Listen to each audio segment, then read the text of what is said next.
Well, ladies and gentlemen, so welcome to our second house explanation in astrology.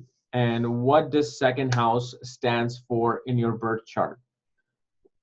And this is pretty much general for everybody. And the qualities of this house will then be seen, if there's a planet sitting in the second house in your birth chart. So second house, okay, in general represents possession, things that you own, that you value. It's a house that you value. What is it that you value? It doesn't have to be anything material. Do you value spiritual knowledge? Do you value racism? Do you value, let's say, medicines? Is the medicines hold a value? It's just a house of value. But also values are material mainly. So second house can represent things related to gold or silver, jewelry, gems. And second house represents family, lineage, food, speech, wealth, fame, earnings, savings, banking. Second house also represents our speech, our intake of food, clothing, represents anything that you put on the face creams and makeup, cosmetics, eyeglasses are seen through the second house. Like what type of eyeglasses? Like this is something I actually did a testing on. Like what type of eyeglasses do you may wear if you ever wear. So if let's say somebody has Saturn in the second house, I clearly know 100% you love wearing vintage glasses, old vintage sunglasses or reading glasses. Like a woman may love wearing Chanel. That's like the classics of classics. Or Cartier glasses. Mercury and Venus may represents new, what's trending, all those new, glasses. So you can easily see that. Obviously, second house represents wealth because whatever you possess, whatever you own in terms of value, money holds value in this time and period. So second house represents, money. Doesn't necessarily represents incoming of gains or liquid wealth. It represents the wealth that you already made. So let's say you work somewhere, right? Let's say you work in IT. You get a paycheck. You deposit that paycheck in the second house. And now you have a certain wealth stored after paying your bills. That's the second house. But now we want to get into what else can second house represent besides all these things that I mentioned. So second house will represent your own wealth. Everything that I just explained represents that. Second house naturally represents your fame, your own family, your early childhood. How was your early childhood? Were you treated like a princess or prince, or were you just, on the streets begging? That's the second house. Second house represents loss of your younger siblings' wealth, loss of younger siblings, loss of travel, loss of communication, loss of skills. So let's say if you have a skill set, okay, let's say you love sewing, designing.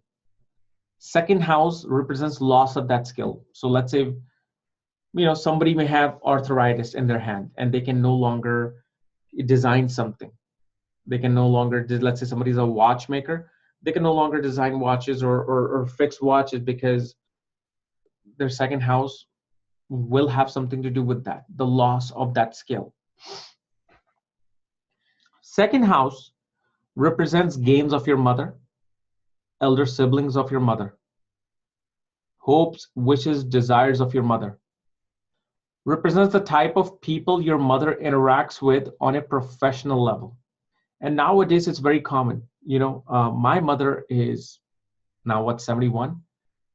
To this day, she's a professional. She's been a professional all her life. That I've known her since I was born. It was like more than my father. I'm like, oh yeah, my mom's a taking care of the whole business.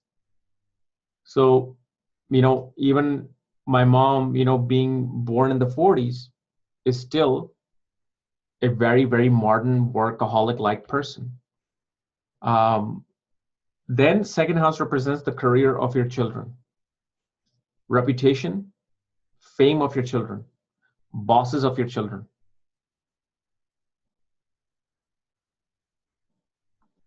It also represents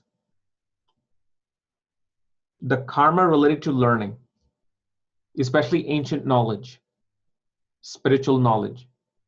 When you learn something, what is the karma of that? Is the 10th house.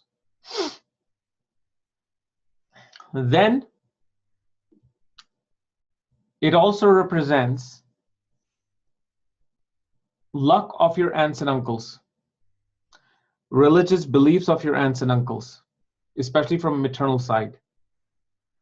It represents the luck that you get through enemies, luck through enemies, luck through debts, luck through accounting and your daily work routines. Do your daily routines in life give you any kind of a luck or a hope or make you feel better about yourself? That's the second house. Sometimes even an enemy can make you feel good about yourself because they give you competition. Your enemies give you competition, make you think, okay, what do I need to do? What do I need to strategize now to get my luck up? Second house represents death and rebirth of your spouse.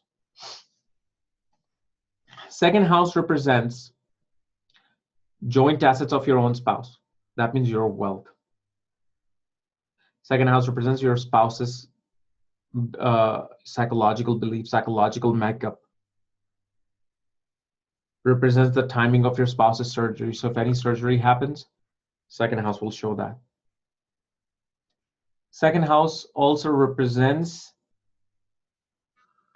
the spouse of your in-laws. Second house represents business partners of your in-laws. Second house represents the way your in-laws may interact with the world. And second house also represents inheritance that you receive. So if your father's leaving you your inheritance, mother's leaving you inheritance, uncle's leaving you inheritance, even in-laws themselves can leave you an inheritance, is seen through the second house. Second house also represents health, illnesses, diseases of your guru and father.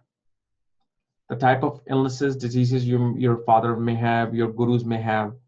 It represents obstacles of your gurus and fathers. It represents the enemies of your religion, enemies of your spiritual beliefs, enemies of your philosophical beliefs. Rahu will also represent children of your bosses, educational achievements of your bosses. Rahu will represent the seat of power for you and your bosses.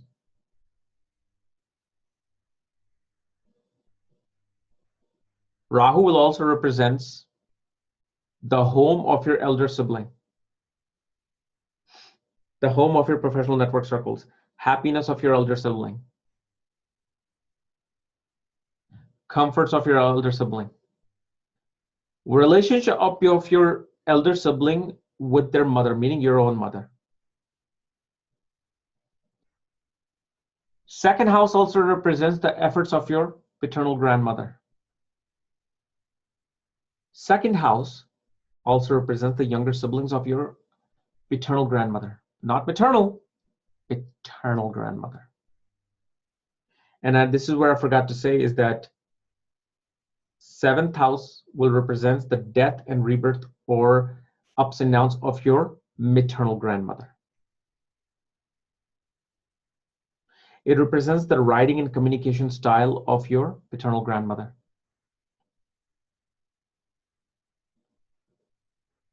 So this is what second house is. Now, if you watch my first house video, you should know why I said what I said. Now, let me give you a very easy, like just this is very easy way of understanding which part of the house really becomes alive. So if let's say you have a malefic planet in the second house, which could be Rahu, Ketu, Saturn, Mars, it'll bring out the more tamasic qualities, selfish qualities, qualities of survival. Like Saturn in the second house, a person will save, save, save, save, save. They become very stingy, very, very cheap with how much they spend. Rahu will make a person a spender. Rahu will try to take over family's wealth. Mars will be a spendtheft. Mars will have a hard time saving money or wanting to deal anything related to money because Mars is a soldier. Ketu will make you give up your wealth, give up your possessions, give up any like material things that you have. You'll give it up. You won't care for it. You'll just give it up. But also depending upon the sign, then these malefic qualities may actually turn in your own favor. So Mars, let's say exalted in the second house, will have you defeat your enemies to attain your wealth. Rahu will give fame to attain your wealth. Saturn will make you work hard, be organized, structured, and give your absolute sacrifice. You'll have to sacrifice something.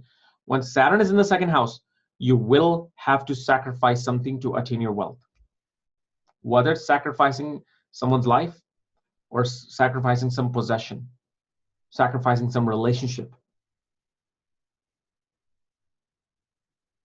And Ketu, in a certain sign, may behave better because it'll give possession, it'll give material wealth, but you will just give it away. You'll get it. So Ketu's not going to deny it in certain signs, certain placements, but you'll just be like, I don't really care for it. I'm just going to give it away. Then if you have benefic planets, they always tend to do well. They always tend to, because Mercury's a prince. Prince loves material things. Prince loves his car. You know, Prince loves his Rolex. Prince loves his Gucci shoes. A princess loves her diamonds. A queen, the moon, loves her food and clothing, loves her diamonds, loves her, entertainment. Jupiter definitely brings money and prosperity. Jupiter gives wealth of knowledge. So when you have, let's say, negative, positive planets sitting, let's say you have Saturn and Jupiter sitting in the second house, then it's same thing. You will get both of those things in your life. You will have to sacrifice something to get money, but you will get abundance of money because Jupiter is sitting there. So this is what second house is. And once you know this, then astrology just becomes easy. So next time we'll discuss randomly house number 3. So in case if you're new to my channel, subscribe below. Again, if you want to know what planets are in your second house, what other astrological details you have, all my books, reports, consultations, for that check out the link here. Otherwise, we'll see you later. Have a good night. I'm sleepy and I'm just tired.